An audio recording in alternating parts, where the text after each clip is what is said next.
So I got Suffering Sunday. You know, in this series we're doing on Break Me Open during Lent, each week we have a particular theme that we're looking at. What are the things that do break us open? And this Sunday is Suffering Sunday. Now, I feel personally that I've actually done pretty well in terms of not having to suffer very much in my life. I don't know why that is. I watch other people around me who seem to have drama constantly in my life. Maybe it's because I'm a Hoosier. I grew up in Indiana where things are just a little bit more like that. But it just doesn't feel like I have had to suffer all that much. I have had a couple of bouts, though, with my back, and sometimes bad enough that I've been in bed for a period of time. I can't even remember how long I was in bed, but more than a couple of days, sometimes perhaps for a couple of weeks. The last time this happened, which really was a few years ago, there was a point where I was having so much trouble with the pain that I had scheduled an appointment at Kaiser to go in and see if I could see yet somebody else to talk about that problem. Somehow I managed to get in the van of a friend of mine, even though it was really hard to sit. It was hard to sit and it was hard to walk. And I got into the front seat of the van, and my friend drove me right up to the front of the Kaiser building in Oakland. And I think I had crutches, to help me carry along, because it was one of those things where the pain was radiating down my leg. And so I got out of the van, and I was using these crutches, and I took a few steps, and I couldn't go any further. It was just so painful. I ended up lying down on the sidewalk right there. And I wasn't quite sure what was going to happen, because even if someone had brought a wheelchair, it would have been really hard to sit in the wheelchair. All of a sudden, some guy came along and picked me up. I didn't get a good look at him. I know he was African American. I don't think it was a hospital employee, because it seemed to me he was wearing just street clothes. But this guy picked me up in his arms, and he carried me to the nearby emergency room. And so I'm in the emergency room, and you know what that's like. You wait, but fortunately I found a place where I could lie down. It's relatively comfortable, but I spent some time waiting there, which was not the plan for the day.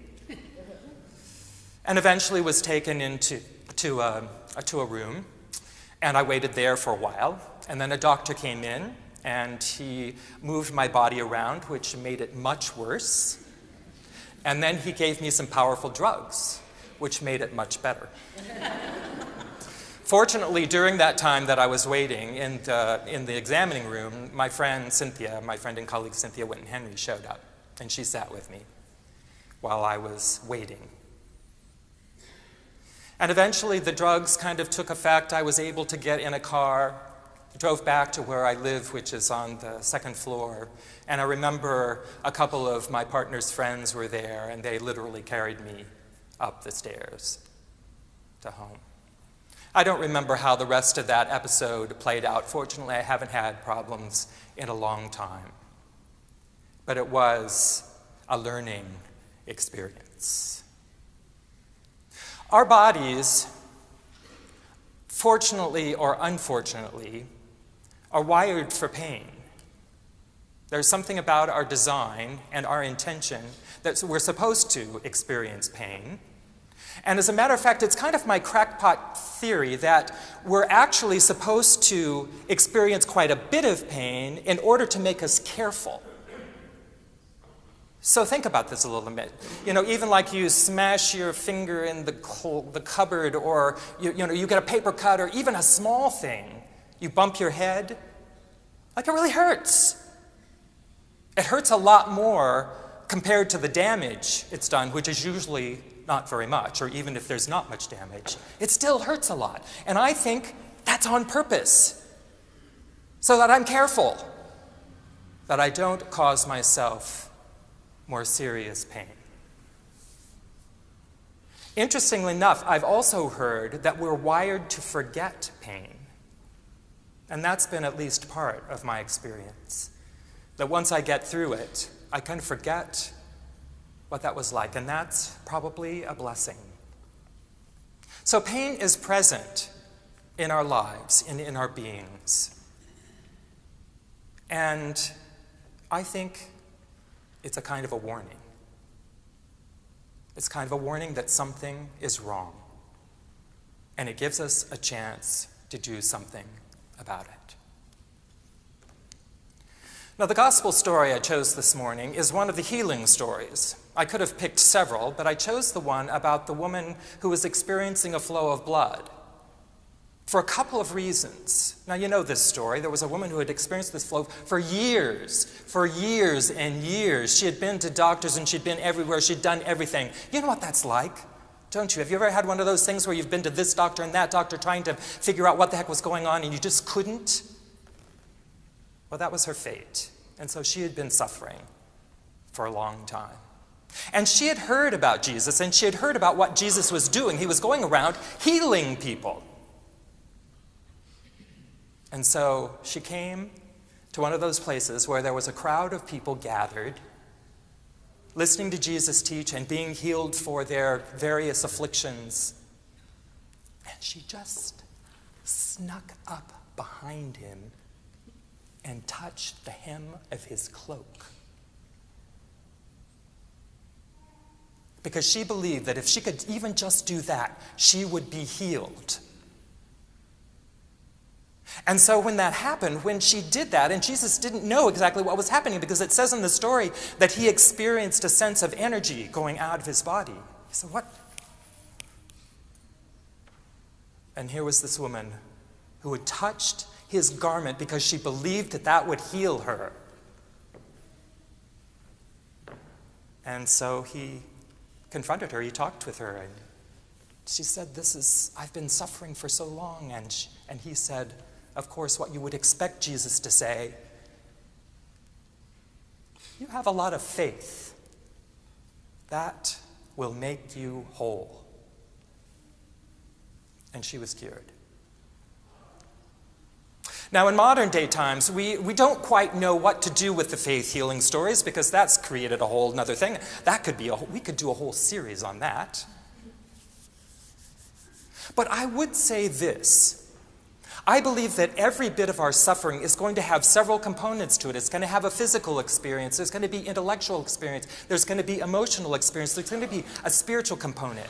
Our suffering is a whole thing. And so when we are suffering, we have the possibility of using all different sorts of technologies. That we can deal with the physical part of our suffering, but what if we're not dealing with the emotional part or the spiritual part or even the intellectual part? Now, personally, I don't think we are obligated to suffer.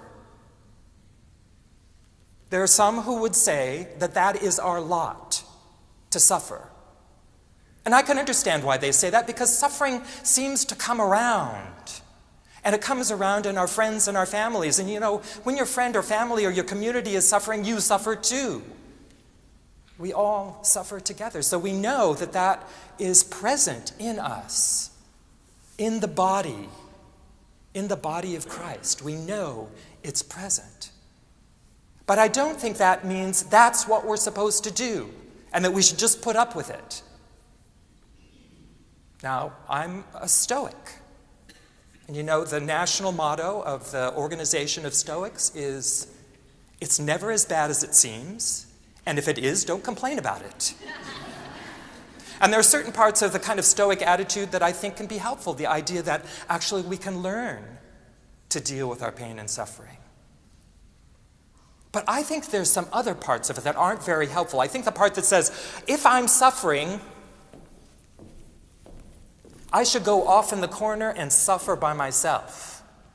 I wouldn't want to spoil the party. Or I can't participate because I'm suffering. But I don't think that's true.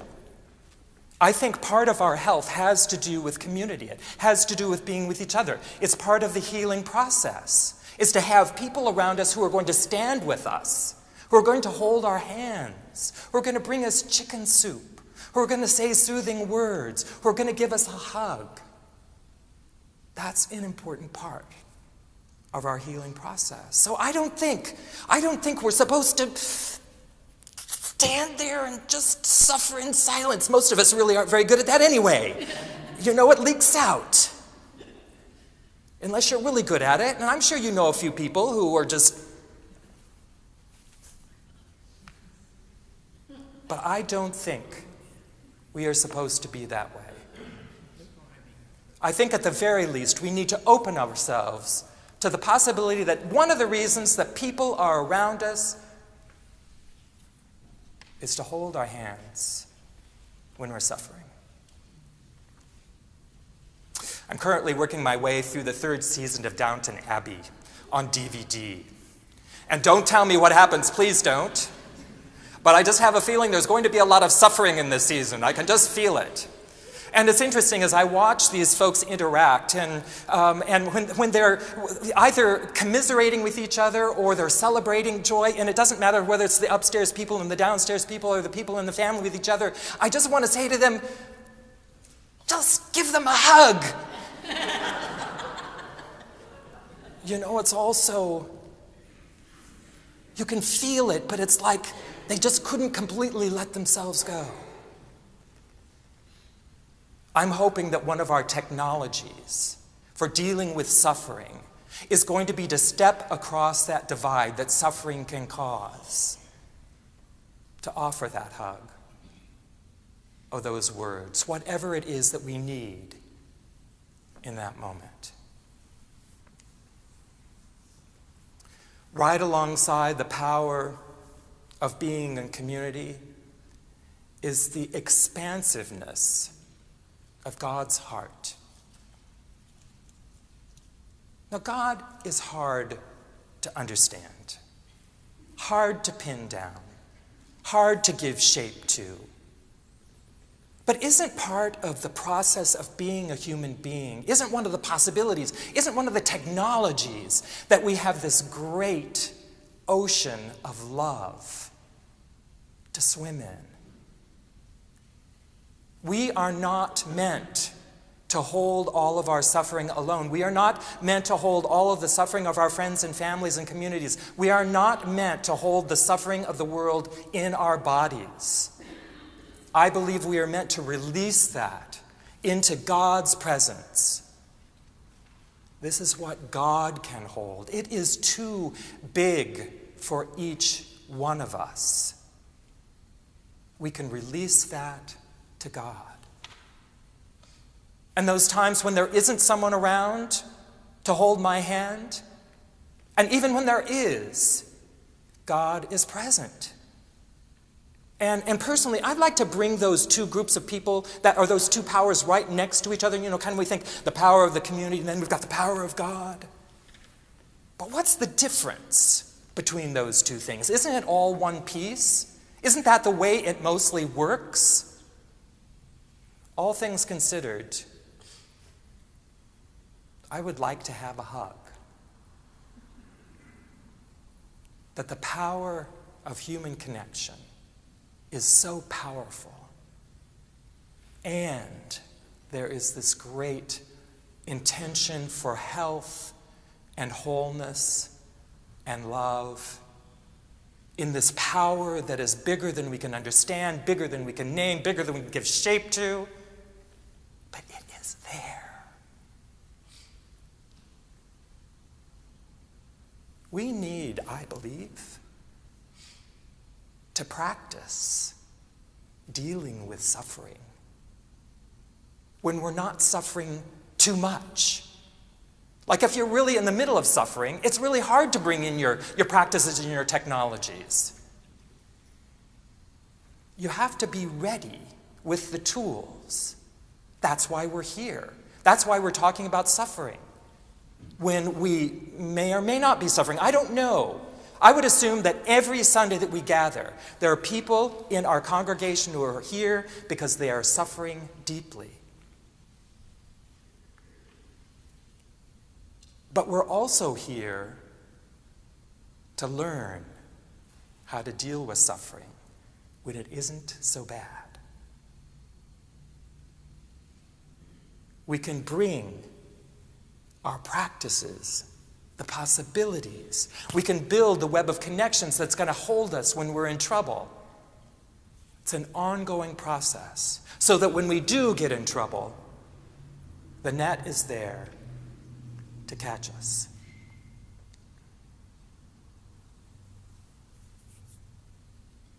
Was that an angel that picked me up outside of Kaiser Hospital?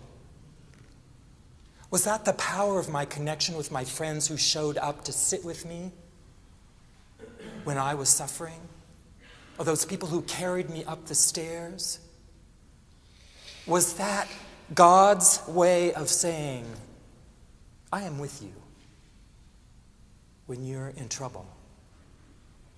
I am with you when you're suffering. We are held by God's love, and we hold each other when we need to, suffering or not.